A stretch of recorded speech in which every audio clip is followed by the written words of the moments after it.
Hello, welcome to Get Your Mind On. I'm Lori Stohs. What is something that we all have in our life? People around us every day. But do we love those people? Well, there's definitely some that we love, but sometimes we're a little bit challenged by people.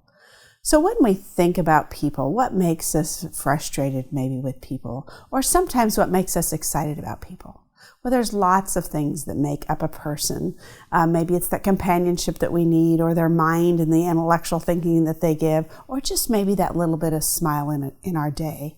But there's some things that are just very difficult sometimes when we're working with people. You know, I've spent a lot of time working with strengths and the whole strengths philosophy. So I thought I'd start a series out this year a little bit about the whole philosophy around strengths, because as I've talked to more and more of you, people are aware of it, and some of you may not even be aware of it. So I really want to take some time this year to educate you on this whole philosophy around strengths, understanding what it is, understanding how it works in the environment, understanding yourself, because everything begins with self. So first, when we think about people in our lives and we think about how they do things, we first have to look at ourselves. And so we're going to spend a little bit of time today on the philosophy of strengths and understanding why this happened. Then we'll talk a little bit about strengths in workplaces and organizations. And then we're going to talk a little bit about strengths in yourself, and then continue building that on over the weeks ahead.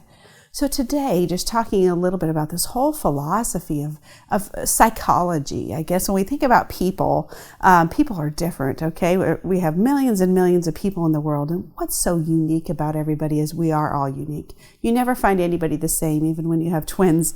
They're all different in terms of the behavior and their individualism of who they are. So when we think about the whole psychology of people, we really go back. If you think about the whole premise of, as I kind of weave strengths and psychology together, was around years ago, 40, 50 years ago, when the whole movement around positive psychology began. Marty Seligman, Don Clifton, which we were so happy to spend time with at Gallup and SRI, came up with this whole philosophy around why don't we focus on what's great with people and not focus on what's wrong with everyone. We spent lots of times thinking about what's wrong with people and the psychology of the mind and the brain and schizophrenia and depression and all of those things, which we do need to focus on because we have much mental illness and issues in our world today that are happening, which is really, really sad.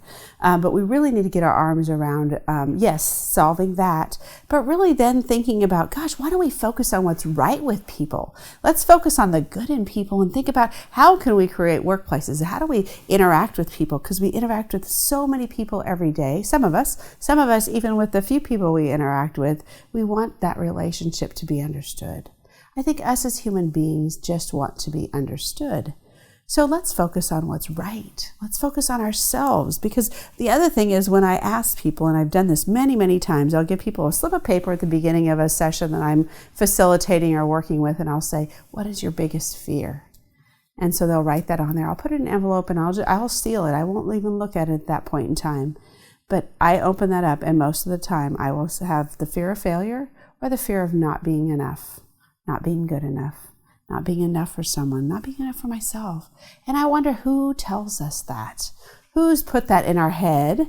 Now, maybe we've had someone who's put that in our head over the years, and somebody who's maybe been influential, a parent or a grandparent, or someone in our lives who've told us that, or a teacher even. But we really have to stop and say, why are we giving power of them over us? Because we all have enough. We all have so much in us, but we need to focus on what we do well. We need to focus on the great in us, because we all have talents, we all have strengths, and we all have to look at how can we use those productively. So this whole thing about who we are and focusing on what we do well, there's been a lot of research in the industry around focusing on what's good in a person and not. Just look at our society today when we think about even our report cards in our education system and how we focus on what people aren't good at because we're always focusing on A's. Well, not everybody's an A in everything in life. Isn't that funny? When we're older, we clearly recognize that. But why do we expect that when we're in school and we're learning that we're all supposed to be great at everything? Because, quote, we're well-rounded. Well, well-roundedness is an interesting philosophy that we'll talk about a little bit more. It's not being well-rounded in in our talent, but it's being well-rounded in terms of understanding things and how to respond to things, how to react to people, how to understand things. It's lots of that. But we get so caught up in all being perfect. And I guess I don't know of anybody perfect. Maybe you do. But when we think about perfectionism, we all think we have that bar of perfectionism, and we think we should be accomplishing that. And all of that thought process of thinking we should be or that not enough is really causing a lot of our issues in our world today. As I deal with lots of leaders and organizations, of the challenges of insecurity, the challenges of ego issues, all of that happens because we're afraid to fail and because we're afraid we're not enough. And so that's really difficult when we think about our society today. I'm so passionate about our society and our people and the mankind of all of us are here for a purpose. We all bring something unique. We all bring something special. And so we all have to find that specialness. So shifting that psychology around focusing on what's great, focusing on what's good, and we are shifting. Some of our school systems are getting their arms around this and shifting to that. Some of our workplaces are doing that. But when we think about the positive nature of people, a lot of deaths, a lot of stress is caused by the way people feel. And all this is an underlying thread that really is about humanity and understanding the best in people. Because when we're not feeling good, even when we're in those stressful moments, it's usually because we're not good enough or we're not doing something that we love to do. And it really leads to that outcome. So I really hope that you all think about this a little bit more and say, how can we really interact with people and understand people for who they are in the good and not the bad? We all have a choice. Yes, are there bad people out there? I don't think anybody intends to be bad, but yes, there are some people with mental illness. There are some people with challenging thought processes. There are some people who do like to argue. There are some people who do feel frustrating, and they exist. But first, we really have to say, who am I? And what do I bring? And what can I do every day to understand myself and really think about the good side of me, that I can show up every day and I can be the best that I can be. So we can really shift this thinking, and how much more are we thinking every day about the good of us versus the things that are frustrating about ourselves.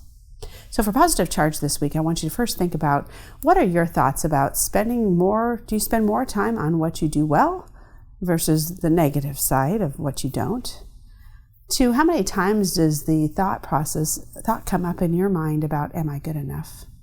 And 3, how can you really focus on looking for the good in others? Every day we interact with people, great people, frustrating people, and they're just part of our lives. They're never going to go away unless we decide to be a hermit. So take some time to really think about you, think about the positive nature that you bring, what you do that's good enough, because we're not perfectionists, and really the best in others. Thanks for joining us today, and remember to get your mind on.